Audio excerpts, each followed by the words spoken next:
रात के करीब 1 बज रहे थे। लॉज के सारे लोग सो गए थे। चारों ओर सुनसान छाया हुआ था, लेकिन मनोज टेबल पर बुक्स रखकर अपने गर्लफ्रेंड से चैटिंग कर रहा था। और वो सिर्फ आज ही नहीं, पिछले 3 सालों से करता आ रहा था। मनोज के पिता एक रिक्शा चालक थे। वे कड़ी धूप में रिक्शा चलाकर 1-1 रुपया इकट्ठा करके मनोज को कॉम्पिटिटिव एग्जाम की तैयारी करने के लिए शहर भेजे थे। महीने के हर 1 तारीख को मनोज के पिता कोचिंग फी, रूम रेंट और खाने पीने का खर्च भेज दिया करते थे। मनोज के पिता का यही सपना था कि मनोज पढ़ लिख कर एक अच्छी नौकरी पाए और उनकी जिंदगी आसान बना दे।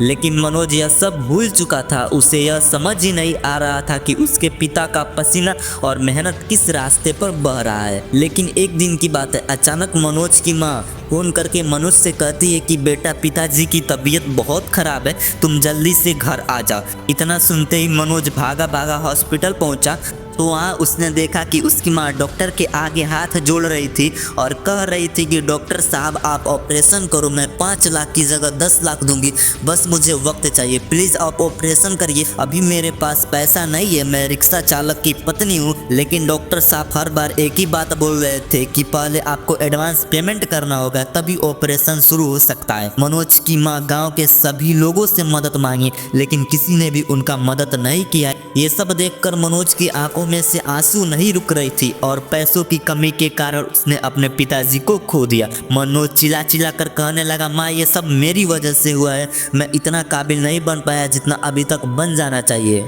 रमेश अपने आप को कोसने लगा और कहने लगा कि काश मैं अच्छे से पढ़ाई किया होता, अच्छे से मेहनत किया होता, तो मेरे पास भी जॉब होता, कुछ कर रहा होता और मैं अपने पिताजी को बचा पाया। दोस्तों, जिंदगी में कब क्या और कौन सी घटना हो जाए कुछ भी पता नहीं चलता। इसीलिए अभी आप जो कर रहे हो, जिस काम के लिए आए हो, जो तुम्हारा लक्ष्य है, पूरी जी जान लगा दो उसे पूरा करने के लिए, क्योंकि एक बार समय बीत जाने के बाद सिर्फ पछतावा ही रहता है। तो पछतावा करने से बेहतर है कि जो भी वक्त मिला है उसमें कुछ काम किया जाए। मत भूलो कि तुम्हारे माता पिता ने तुम्हें यहाँ तक पहुँचाने के लिए कितनी मेहनत और कितनी कुर्बानियाँ दी है। तुम्हारे सपनों के साथ साथ उनके भी सपने जुड़े हुए हैं। अगर आज तुम मेहनत नहीं करोगे तो क्या जवाब दोगे उन्हें? क्या कहोगे माँ से कि मैंने मोबाइल में टाइम पास करके वक्त बर्बाद कर दिया? गाँव से शहर आए हर एक लड़के के पास 2 ही रास्ते होते हैं, या तो मेहनत करो और सफलता पाओ, या फिर हार मानकर गाँव वापस लौट जाओ।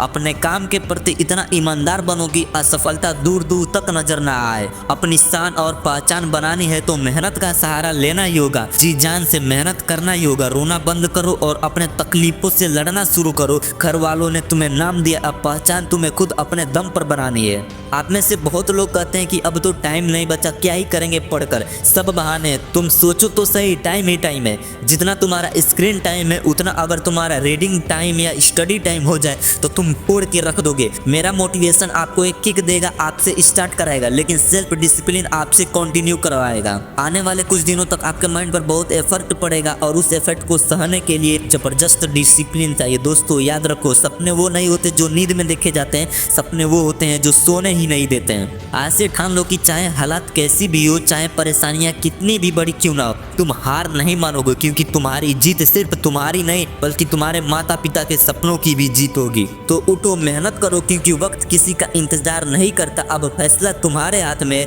क्या तुम भी अपने पिताजी की तरफ कड़ी धूप में मेहनत करके रिक्शा चलाना चाहते हो, या फिर तुम अपनी पढ़ाई, अपनी मेहनत और अपने जुनून के दम पर जिंदगी को ऐसो आराम से जीना चाहते हो? जिंदगी में रिस्क तो हर कोई उठाता है, लेकिन सबसे बड़ा रिस्क है मेहनत ना करना। तो सोचो मत, उठो और काम में लग जाओ, क्योंकि यही वक्त है और यही मौका है खुद की पहचान बनाने का।